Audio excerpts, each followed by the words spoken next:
Hello guys, मैले चाहिँ daily vlog हान्ने सोचिरहेको थिएँ नि त। अनि आज चाहिँ डे 2 हो। अनि म बाटोमा आउँदै थिएँ। अनि बाटोमा चाहिँ त्यो के चोक भन्छ, कटर चोकमा चाहिँ यो आन्टीहरूले चाहिँ चटपट बेच्नुहुन्थ्यो। अनि 4 बजी मेरो अफिसको काम सकेर अनि म चाहिँ चटपट खानको लागि आएको थिएँ। यहाँ चाहिँ कागती निचारेर हालिदिनुहुन्छ, चटपट पनि दामी बनाउनुहुन्छ। अनि त्यही भएर चाहिँ म चटपट खानलाई कुरेर बसिराखेको थिएँ। तर त्यहाँ चाहिँ एकदम भिड थियो, मान्छेहरू एकदम टन्न थियो। अनि त्यही भएर आन्टी दुईवटा भाडामा उस गर्नुभएको थियो, लाइन एकदम धेरै थियो, पालो त कतिखेर। अनि त्यही भएर अनि म एकछिन कुरेर बसिरहेको थिएँ चटपट उसको लागि। अनि 10-15 मिनट कुरेपछि आन्टीले मेरो चटपट बनाइदिनु भयो। अनि म चाहिँ अलिक टाढा जानुपर्ने भएको भएर आन्टीले एकदम कसेर प्याकिङ गरिदिनु भएको थियो चटपट, ताकि कि नसुकोस् भनेर। अनि चटपट लिएर अनि म घर आएँ।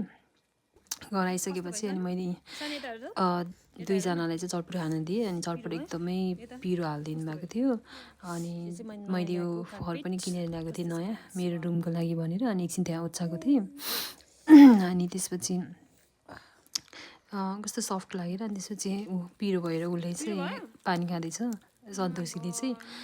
एकदम पिरो थियो नि त चटपट, अनि खान नसक्ने। अनि त्यही भएर अनि त्यसपछि म यहाँ घर आइपुगेँ। अनि त्यसपछि घरमा चाहिँ सबैजना बाहिर बसेर खाजा खाइरहनु भएको थियो। बेसी कि तरकारी पकाइरहनु भएको थियो, बेलुकाको मासु त्योभन्दा अघिल्लो दिनमा चाहिँ खसी काट्नु भएको थियो। अनि त्यसको अलिकति बाँकी रहेको मासुमा चाहिँ पुरा झोल, हेर्नुहोस् त अलग्गै झोल खाने भनेर। अनि सबैजना खाएर बस्दै हुनुहुन्थ्यो। अनि मैले भाउजूले सोधेको के खानुको भनेर। अनि त्यसपछि यो चाहिँ कसको बिरालो थाहा होइन, हाम्रो घर आएर बस्छ हेऱ्यो, एनी टाइम हाम्रो घर बसिरहन्छ। अनि दाइले चाहिँ एकछिन गफ हान्दैछ, यहाँ सबैजना मासुहरू खाँदै हुन्छ।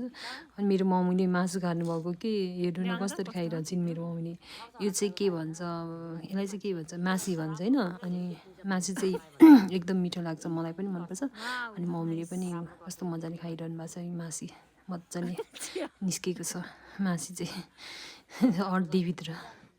अनि चुस्दै हुनुहुन्छ अझै पनि, छ कि भनेर। अनि तर अब त्यहाँ छ कि छैन। अब त्यसपछि मेरो काम हेर्नु, अफिसको काम हेर्नु, कपडै नखोलिकन म काम गर्न थाल्दैछु। के काम हो थाहा छैन, तर गरि नै रहेको छु। वक्क